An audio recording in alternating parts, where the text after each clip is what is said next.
Russell viper সেই জায়গাতে চলাচল করে।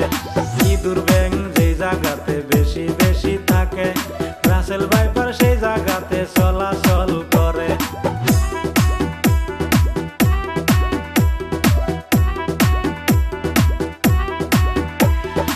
এই সাপটির জনসংখ্যায় অনেক বাইরেছে, ইতিমধ্যে অনেকে জীবন কাইরা নিছে।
সেই সাপের নাম চন্দ্রপুরা, গবেষকরা ইংলিশে কয় রাসেল ভাইপার।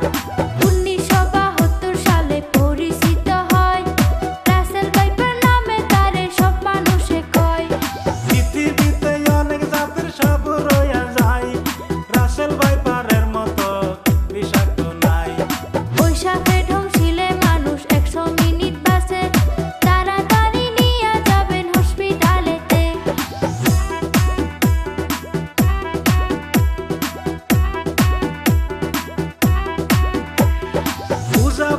কবিরাজ বিশ্বাস করবেন না, যারা পোকা দিলে কিন্তু বিষ নামে না।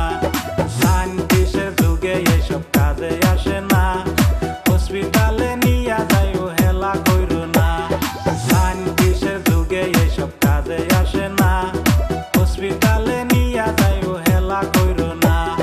শুনেন শুনেন কৃষক ভাই সবাই রে যাই কইয়া, খেতকা মারে গেলে যাইবেন হিসাব করিয়া।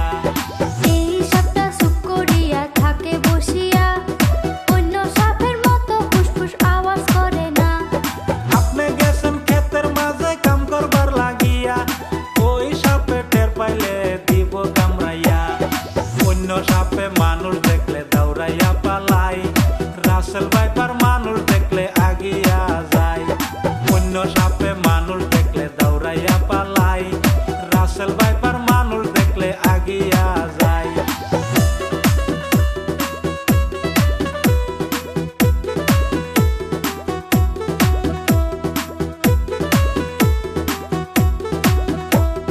কত মানুষ মারলো ভাই সেই সাপে কামড়াইয়া, 90% মানুষ